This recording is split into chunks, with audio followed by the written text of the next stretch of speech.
actually using one of your ideas, I'll make sure and tell you so that we make sure it's okay. So you'll need to watch your email. And then, most importantly, on December 5th, so next week, we don't have a special guest speaker. We have a party called Biz Blast. And it not only is a party, you're going to have an opportunity to earn some extra credit by being here. You'll also be able to win some door prizes. When we're done, we'll have pizza. And you'll be able to vote on some really creative business ideas, the winner of which will win $100. And there are other prizes for the runner-ups. Couple of runner-ups. Enter that competition. Enter as many ideas as you like. You can go to snowbizblast.com, snowbizblast.com. It's not a full-blown business plan competition. snowbizblast.com. Submit your business idea there.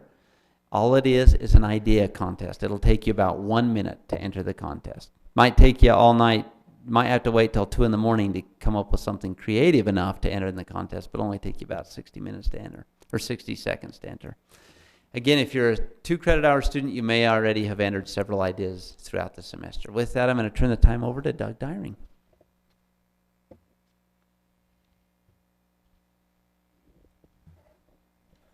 Neal Bosshardt was raised in Redmond, Utah. He graduated from Snow College, go Badgers, and then from Brigham Young University with a degree in business management. In 1974, he returned to Redmond to work in the family business that now employs over 200 associates. He has worked in every aspect of the business, including mining, packaging, and selling. He has been involved with marketing table salt, de-icing salt, livestock salt, and has helped expand into new markets in Canada, New Zealand, Korea, and Japan, as well as the entire United States. Neal's passion is teaching people of the benefits of Redmond mineral salt and Redmond clay for both humans and livestock. Neal married Marcia Madsen, and they are the parents of 8 children and 16 grandchildren. Let's give a warm Snow College welcome to Neal Bosshardt.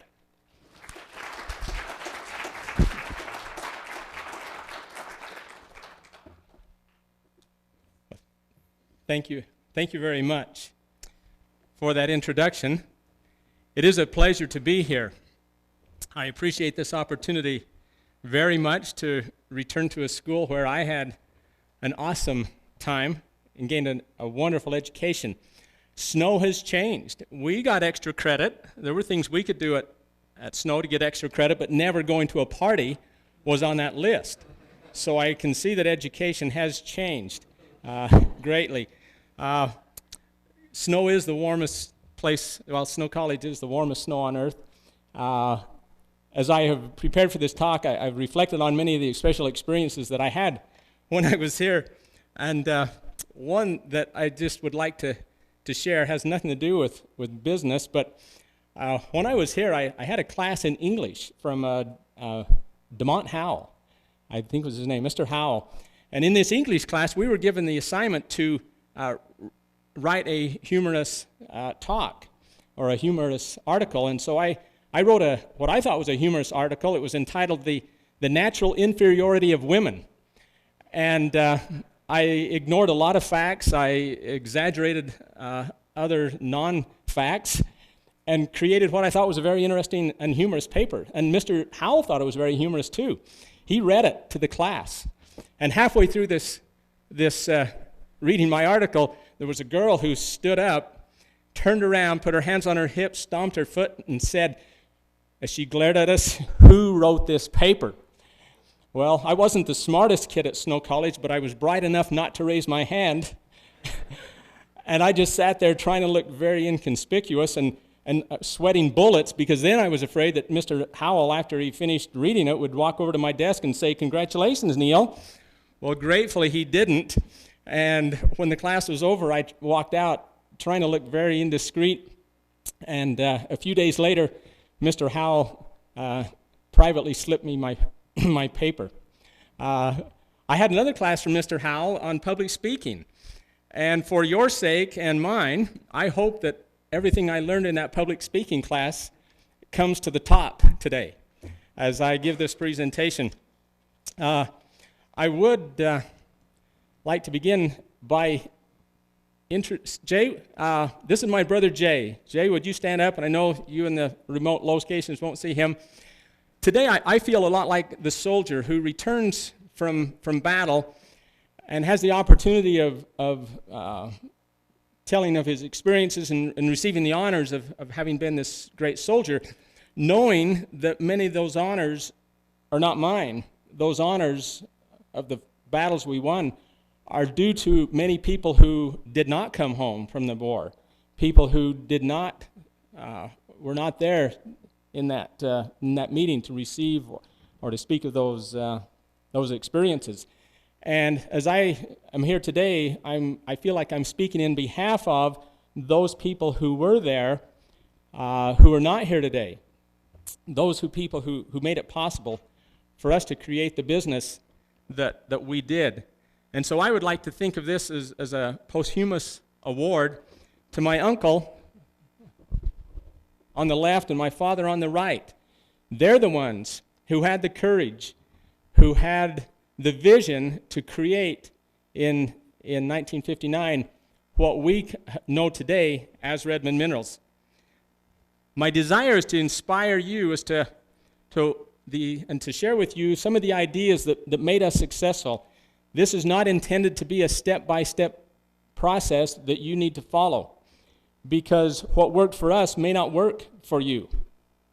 And so this is more of a history lesson as to what did work for us. But hopefully some of the ideas that made us successful will be things that you can take home and benefit from. Speaking of that, Mr. Howell in the public speaking class said that it's very important that everybody who goes home from a talk take something of value. And so I brought for everybody who's here a shaker of our real salt, so that at the end of today, as you leave the room, I can guarantee you, you will go home with something of value. But I also hope that something that I say here today will be of value. As I go through this presentation, we're going to talk about keys that made us successful. And as we share those, they'll be on the PowerPoint, and they are listed not in the order of importance, but more in the order of the story as to how they came up. We're going to go back now in 1959. Redmond was a little town south of here. It's between here and Salina. Small town, 400 people at the time. And in this town of 400 people, there were 2 independent salt companies operating there in a small town, 400 people. The entire length of the town was less than 5 blocks. Several salt companies had come and gone over the years, ever since salt was discovered near Redmond back in the late 1800s. Salt was discovered just east of town, a couple of miles, and then north of town. Now, how the salt was deposited there, that's a discussion that would take another hour, and we'll leave that for the geology class. It would be fun to just talk about that and to talk about how the pioneers discovered the salt. But again, that's not time. We don't have time for that today. But in 1959, there were 2 salt companies, Albert Polson Salt Company, Albert Polson and Son Salt Company, and also the Polson Brothers Salt Company. And these 2 companies, Albert had been in business for over 40 years. The Polson Brothers had been in business for over 20 years.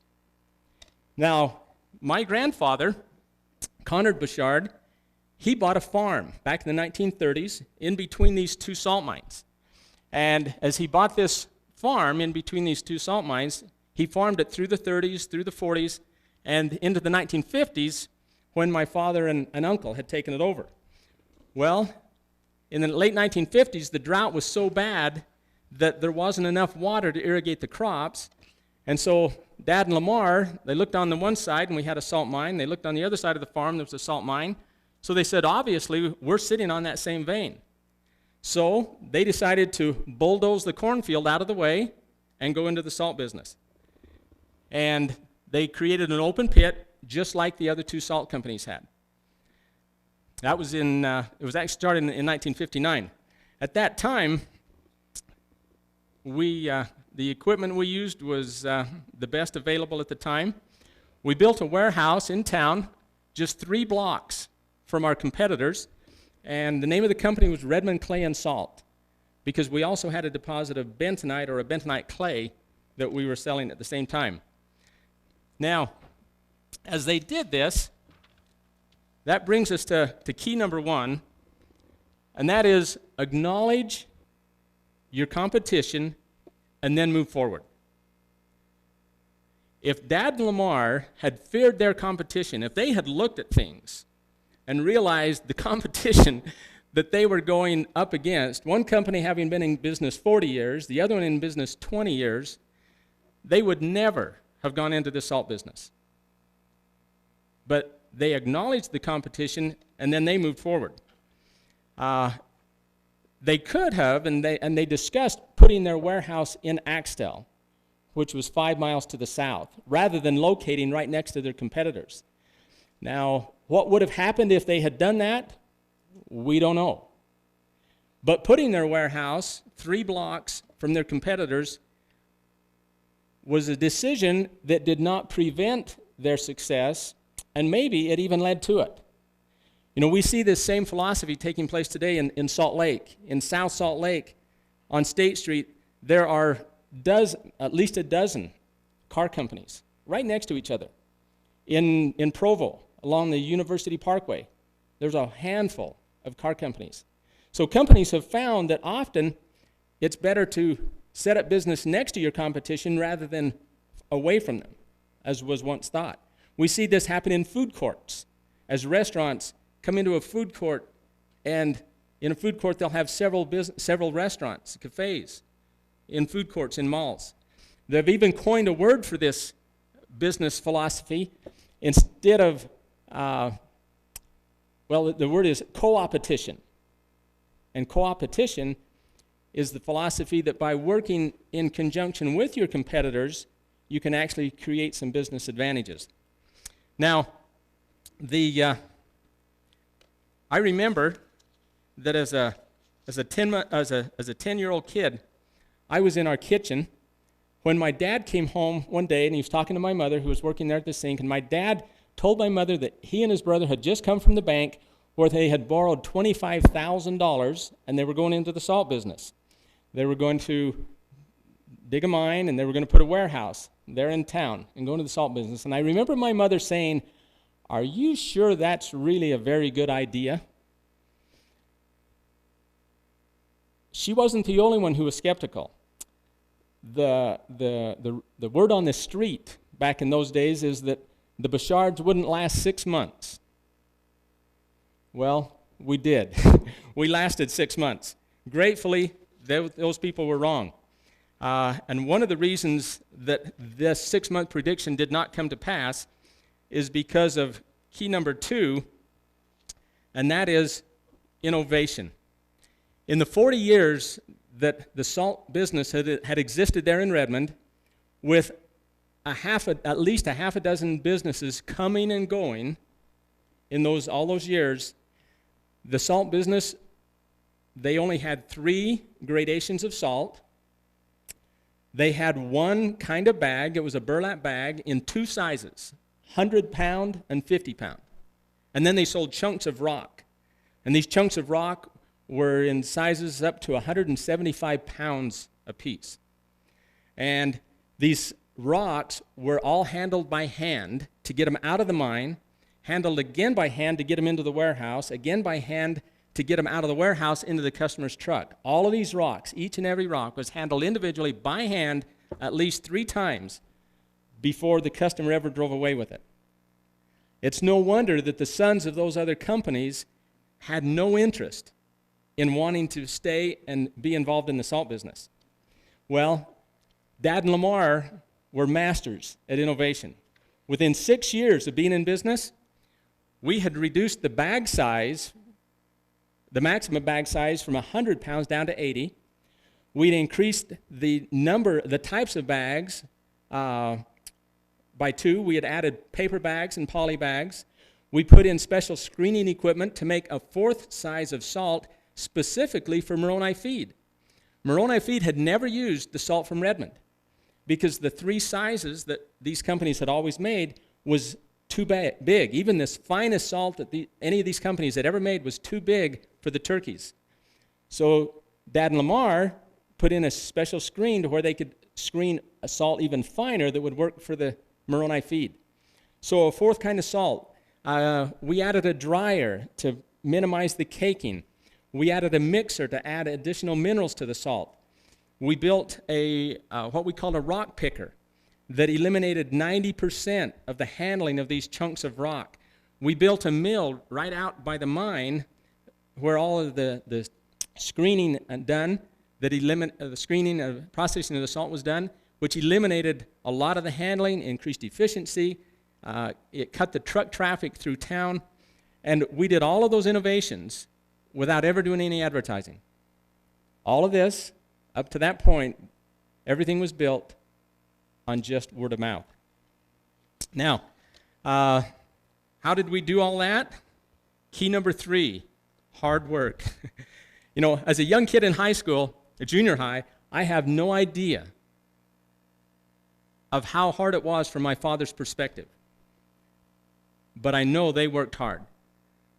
Generally, 6 o'clock in the morning, about 7 in the morning till 7 at night, 6 days a week was normal. I know most days I would get home from school and my mother would say something like, I hope you don't have much homework. When your dad was here for lunch today, he said he needs you and your brother right after school to bag salt. Did I feel like an indentured servant? Did I feel like a slave? Yeah, I did. Did I resent it? At times I did. But that was life. That's what we did. It was just expected, and so we were there. Am I saying that I worked as hard as my dad? No. And I take my hat off to him and my uncle for what they did. But from my standpoint, yeah, it was still hard work. Did I always resent it? No. Because lifting those bags all day, every day, came to bless my life. When I was in high school, I went out for wrestling and took first place among 15 schools, and I never spent a day in the gym pumping iron. That's because I spent time in the warehouse pumping salt. But I did learn how to work. Key number 4 that really lent to our success was listen to our customers. Most of the improvements that we made were not improvements that we came up with totally on our own. It was from listening to our customers. When they complained about the salt caking due to moisture, we added a dryer. When they asked for additional minerals in the salt for livestock, we listened and put in a mixer. When they wanted to be loaded at 2 a.m. in the morning, we listened and slept in the car. I remember one time my dad getting me up around midnight, 1 o'clock, and we went to the warehouse and slept in the car until this truck showed up. This was a customer who said, if you load me at 2 o'clock in the morning when I drive through town, I'll buy your salt. If you make me wait till morning, the order's canceled. We slept in the car and loaded the truck. We were willing to do things that our competition wasn't willing to do, and it made a difference. When a customer, Intermountain Farmers, when they complained of not having enough de-icing to sell during a big, heavy winter, we listened and found a way to package retail sizes of de-icing salt for them, something that no Redmond company had ever done. We started small. We used ice cream buckets and filled them by hand in this open bin and stacked them on pallets. It was amazing. Up until 1975, our salt had only been sold for livestock or de-icing because the minerals that were in this salt were not considered fit for human consumption. But the health food people came to us in the mid-1970s asking for our salt as sea salt. We listened and found that we could go to areas in the mine where the salt was a light pink color and pick out this pink salt instead of the dark red that the salt usually was. And by using that salt, we found a way to make the salt that many of you know today as real salt. we have a separate deposit on our property of a bentonite clay. And this bentonite clay, we had only sold for industrial applications, but our customers came asking if our clay would do medicinally what the French clay would do. We didn't know, but we listened and looked into it, and now our Redmond clay is sold for medicinal applications, both externally and internally, across the world. Our chunk rock salt, the product that was being sold in pieces from 25 pounds to 125 pounds, it was the hardest product for us to handle, most expensive for us to work with. It was a material handling nightmare. And in fact, we even planned to get rid of it as soon as we got a block press that could press our salt into square blocks like all the other salt companies.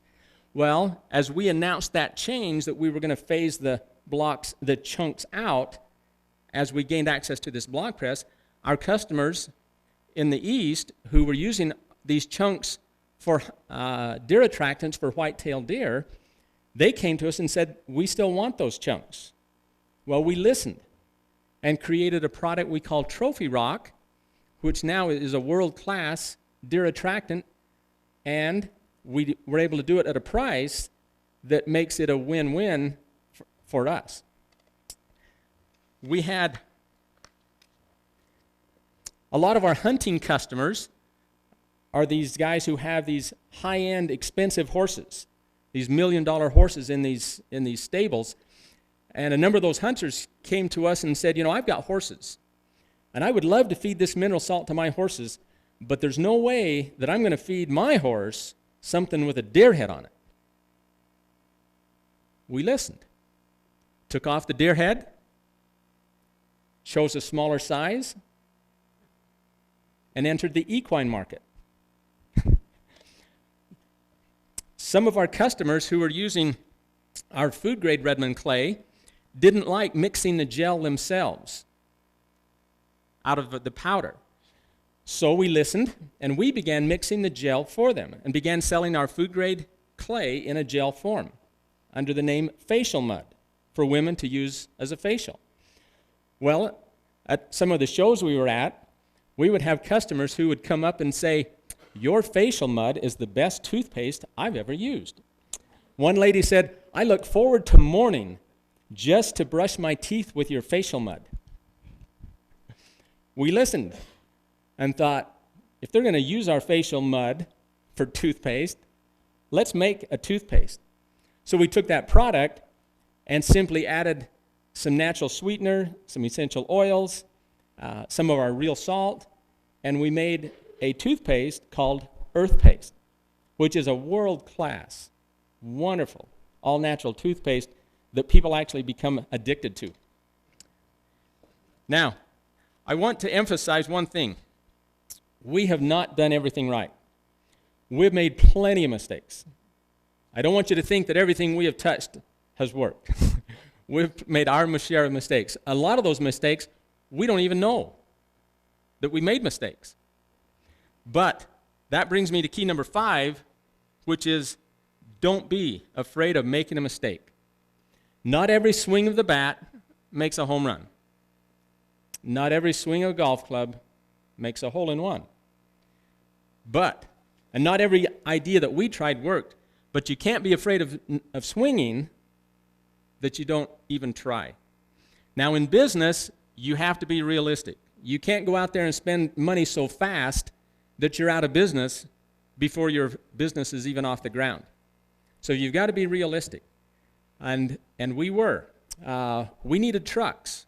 We needed trucks to haul our salt. So we started a trucking company. But we started small, 1 truck, then a second, a third, a fourth, a fifth. Got up to 6 trucks, growing our trucking company. But then we realized that it would be better for us to hire the salt delivered rather than to run our own trucking company. So we got out of the trucking business. Another idea that we tried and failed, people were asking for a sprinkler company, like irrigation, these pivot systems and wheel lines. People in the area were asking for that. We had a connection with a company in Idaho. So we started this Redmond sprinkling company to sell irrigation equipment. It wasn't successful. And so we quickly got out of that. One big mistake that we made that was really a big mistake, and it didn't cost us a lot, but it was a big mistake because we didn't try something. Back in the early 80s, companies were experimenting making cat litter out of bentonite, like our bentonite. And we had bentonite, and we toyed with the idea of making a cat litter out of our bentonite. But we had been told that it wouldn't work because when bentonite gets wet, it gets all gooey. It swells and makes a gooey mud. And so the theory was that if you used bentonite as a cat litter, when the cat went in and did his little number, that it would create wet, gooey bentonite, which then the cat would track out across the carpet. Well, no homeowner wants wet, muddy clay tracked out across the carpet, so we quit. We didn't even try it. We didn't get a cat and try it. That was a terrible, terrible mistake.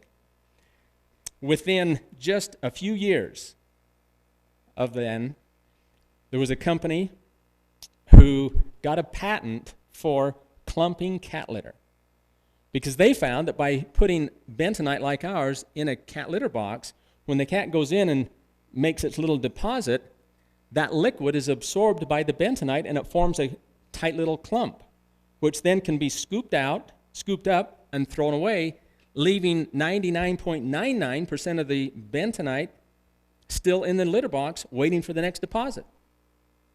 Clumping cat litter. They got a patent on it. If we had tried that, if we had tried using our product as a cat litter with cats, when we first talked of that, we would have been selling clumping cat litter several years before that other company ever was issued that patent. Wow. How sad. Now, let's shift gears here a minute. Everything we've been talking about so far has been with customers. Entrepreneurs deal with two groups of people. One is customers. And that's what we've been talking about so far today. The other thing that entrepreneurs work with are associates or employees. Redmond chooses to call them associates.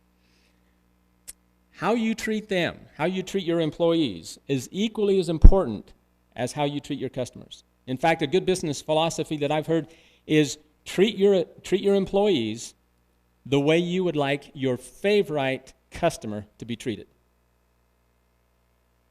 Treat your associates, treat your employees the way you'd like your favorite customer, your best customer, to be treated. Now, that was somewhat our philosophy. We hadn't heard that back in those days, but we did try to treat our employees well. Dad Lamar's philosophy was treat the employees the way they would like to be treated. Now, we were not perfect employers, and I'm sure you could find people who have worked for us who would tell you that we were not a good place to work. But our ongoing philosophy, what we really tried to do was to look at life, look at work from the employee standpoint as well, and treat them the way we would like to be treated if the roles were reversed. Now, Dad Lamar believed in work, and our workplace was hard. We didn't spend a lot of effort on fun and games. It was work, and it was hard work. But if somebody liked the way we worked, we wanted them to stay. If somebody didn't like how we did business, we encouraged them to leave. We didn't treat employees like pawns. We didn't treat them like machines. We didn't treat them like assets to be used and discarded. We tried to treat them the way we wanted to be treated. We had a very flat corporate structure, maybe too flat. Dad and Lamar's philosophy of I need some help is to grab another shovel. And so we had lots of Indians and basically no bosses because they were in it with us. They didn't require or ask anybody to do anything that they weren't willing to do. There was no grunt work that Dad and Lamar wouldn't do. They didn't expect anybody to do dirty work that they wouldn't be willing to do, or to work as hard as they were willing to work. We were in it together and worked as a team. Now, one of the most important ideas that helped us, or one of the most important keys that helped us, was being open-minded to the ideas from others. This can be really hard for an entrepreneur because many times the ideas that made an entrepreneur successful, he's emotionally attached to and doesn't want to have somebody coming in and changing or giving suggestions on his ideas.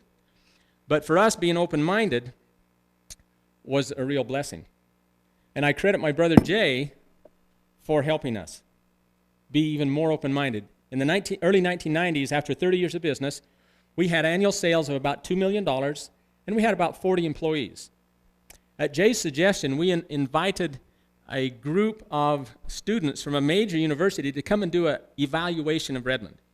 And they did. They came, their business class came and sent a team down. They evaluated Redmond, and they told us the future was not good. They said, you're in 2 stable markets, making 2 commodity products. What's more generic than salt? What's more of a commodity than clay? They said, you have no future. You should be lucky, consider yourself lucky you've been as successful as you are.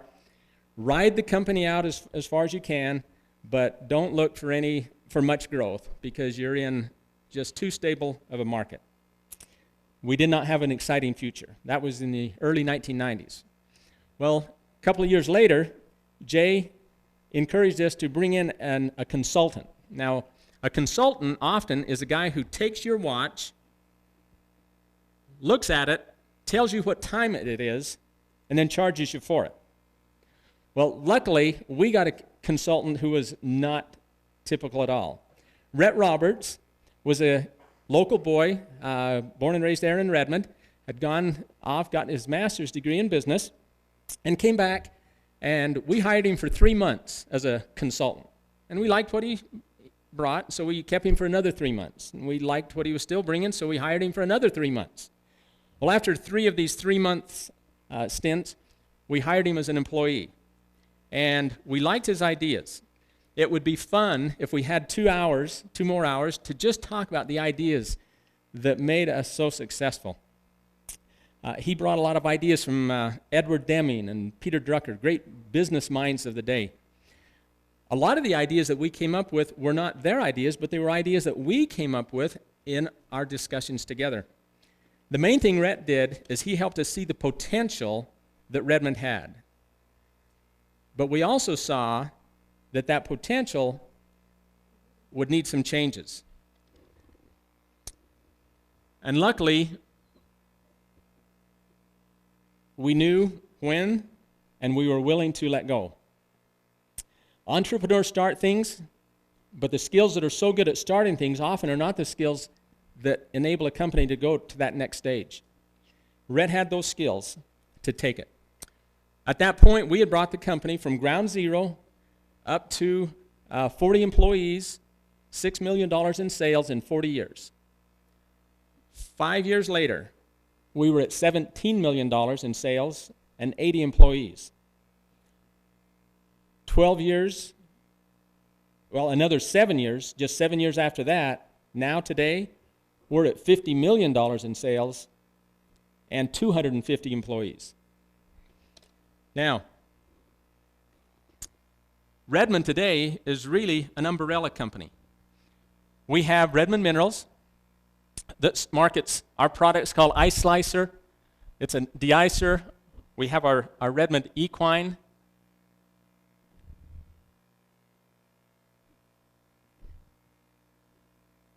We have our Redmond Equine, which is the horses. We have our bentonite steel. Trophy Rock is our hunting product. We have a Redmond Natural line, which is our agricultural side. And we even have Critter Rock. A lot of these people who were buying the chunks for their horses said, well, my daughter has a rabbit. What have you got for rabbits? Well, all of this salt that was too small for horses had been going in the crusher, where it was coming out and then being sold for $0.01 a pound as loose salt. Well, now those pieces, instead of going into the crusher and coming out and being sold for $0.01 a pound, they come out, and we don't put them in the crusher. We pick them out, put them in a blister pack, and sell them for $1 a pound.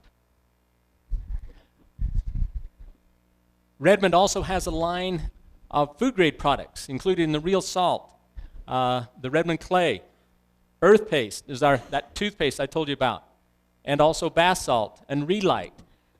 We had a lot of these extreme athletes were coming to us, and they were talking about what they call it hitting the wall. These 100-mile marathon runners, they would hit a wall at some point, and they needed electrolytes. Well, we realized that our product with all of these minerals is a great electrolyte. And so now we sell a product called Relight, which these extreme athletes will take during their events, and they never meet the wall. There is no wall. We have another company called Redmond Heritage Farms, which has 4 stores called Real Foods Markets. Redmond Heritage Farms produces raw milk from grass-based cows. Our cows are not in a corral in manure up to their udders all day. They're just out on pasture. And because of what we feed the cows and the type of cows they are, the bacteria count in our milk is so low, we beat the standards of pasteurized milk. So there's no reason to heat it because there's nothing bad in it to kill. So by not heating our milk, all of the enzymes that nature designed in the system for its digestion are still there. So in 5 years of doing this, we have never found a lactose intolerant person who can't drink it. So that's been a fun product. We recently acquired a vinyl company, Best Vinyl, up in Utah Valley, also in North Salt Lake. And we have recently started, our latest company is Coyote Threads. It's an apparel embroidery type company. So Redmond is the umbrella company that all of these companies operate under. Our philosophy is to elevate the human experience. That's our goal, to elevate the human experience. So we make a concerted effort to give our people the opportunity to maximize their potential, to help them become all they can become. How we do that is a story for another day. It would be fun, and we could be here for another hour. Asking me to talk about Redmond is like asking old people to talk about their grandkids. But how we got to this point to where we can elevate the human experience is the story of Redmond Clay and Salt, and that's the story that I wanted to tell you here today. And so with that, we'll open this up for questions and answers, and just turn the time over to you. Question here in the back? Okay, the question was, where do you get earth paste? Earth paste is sold in lots of health food stores. It would be sold in health food stores, or you can order it online as well. You can also buy it direct from Redmond or any of our Real Food Market stores.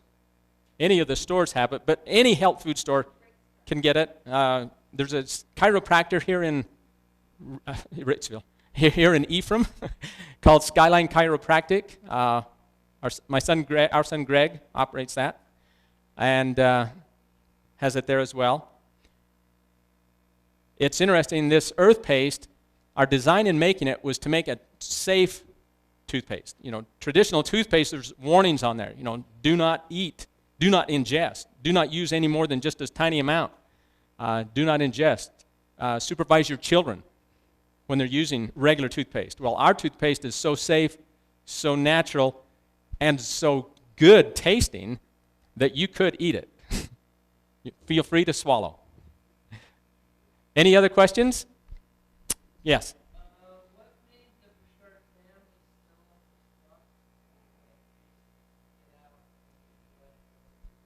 sell? The question was, why were the Bosshards willing to sell the company and turn it over to somebody else?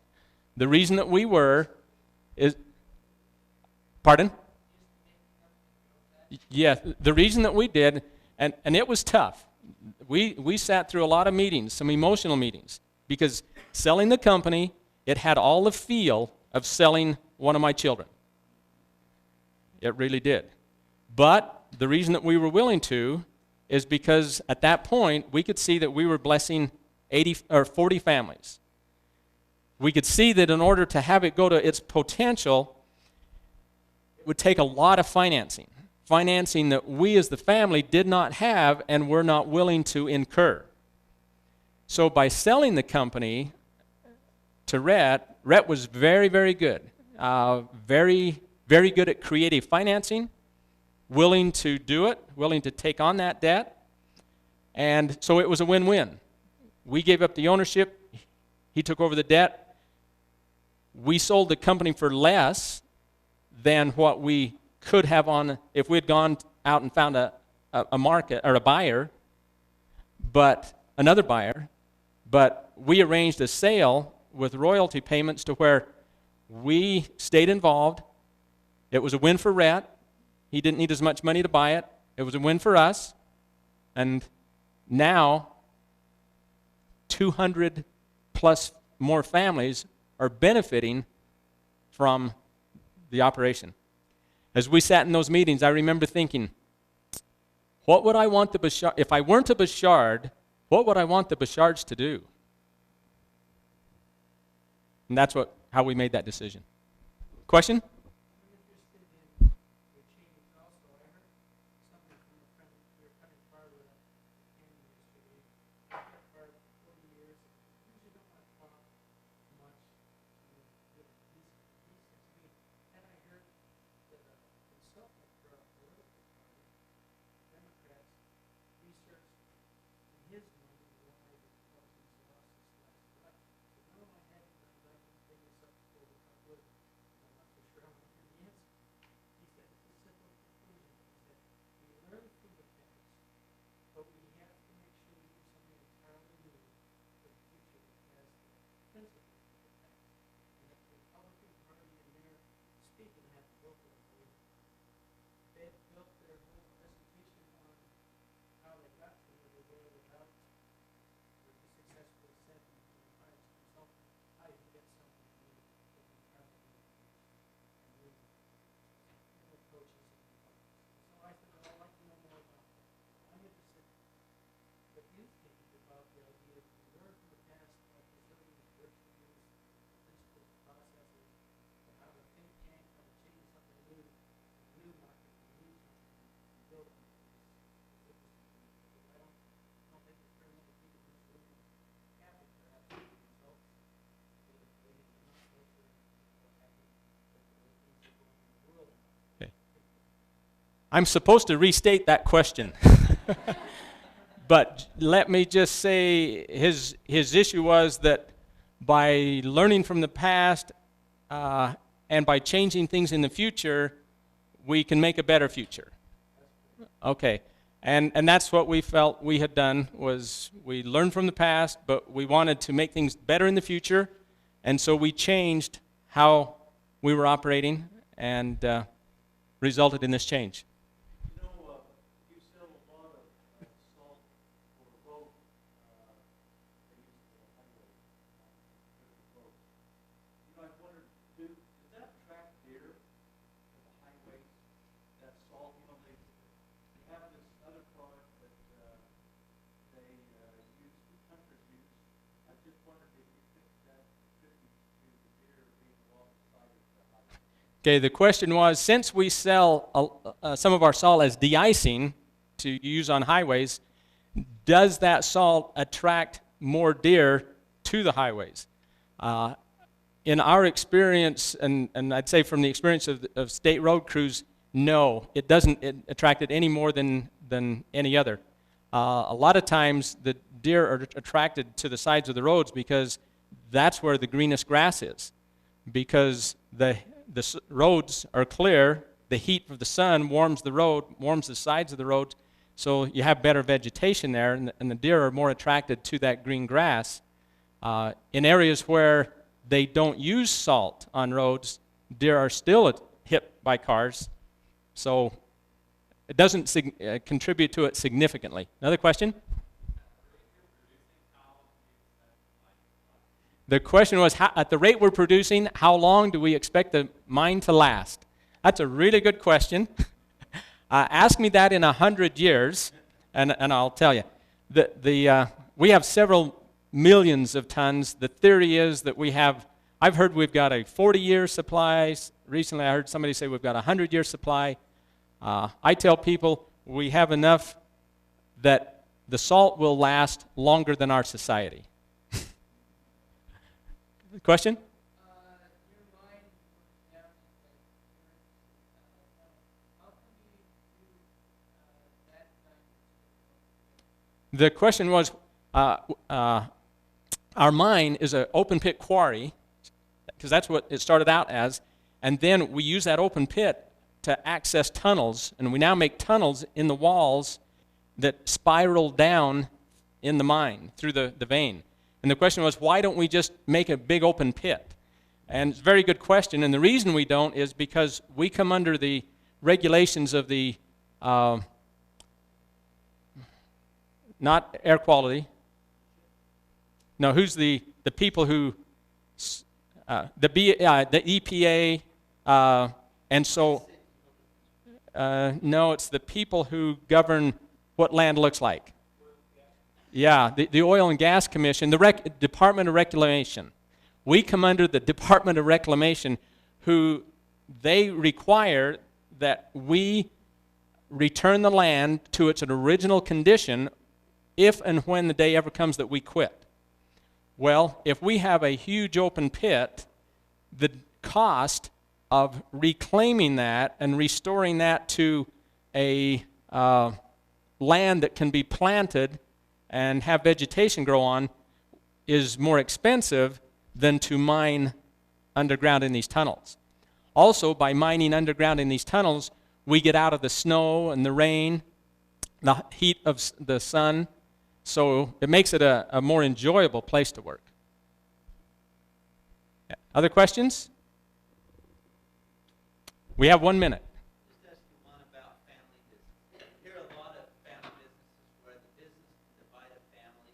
What have you found that's been helpful in your family business? Wow.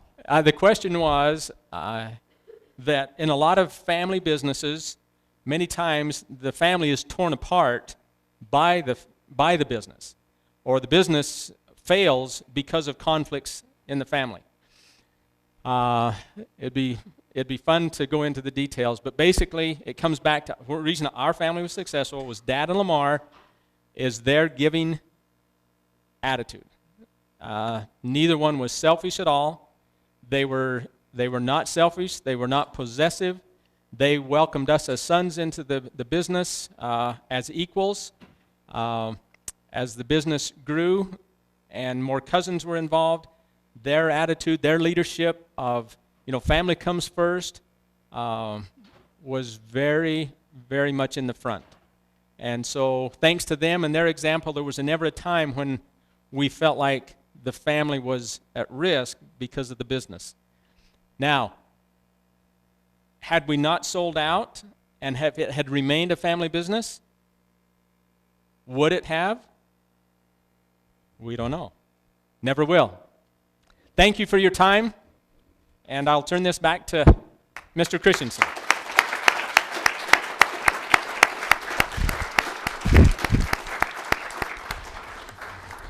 Always a pleasure to have people who have attended Snow College and graduated from Snow College come back and give back to our students and share, and you've generously shared great insight. We really appreciate it, genuinely appreciate that contribution that you've made back to us. I was very touched and impressed also by how you generously acknowledge the many people in the business that make it a success, as opposed to standing and taking all of that credit for yourself simply because you're the one sharing it with us. I think that's a wonderful example to all of us to recognize that we have a lot of people that help us achieve our successes, even though we have to work very hard for them. With that, one last item for students. Snow College, the president of Snow College has requested that all students be made aware that there is a form called the Request for College Deferment or Leave of Absence form. I've emailed all of the students in this class, so if you'll check your email, there's a link to this form online. But just in case you want this form, there's some here, and I'll give one to you. You need to complete that if you're going to be interrupting your study at Snow College for any reason where you will miss a semester or more. So if you're military, church service, anything like that you anticipate, you need one of these completed. And with that, we'll see you next week at one item, the salt. Don't forget the salt in the back of the room. If you exit through this door, there's salt for everybody. World famous, world class real salt. We'll see you next Wednesday at the same time.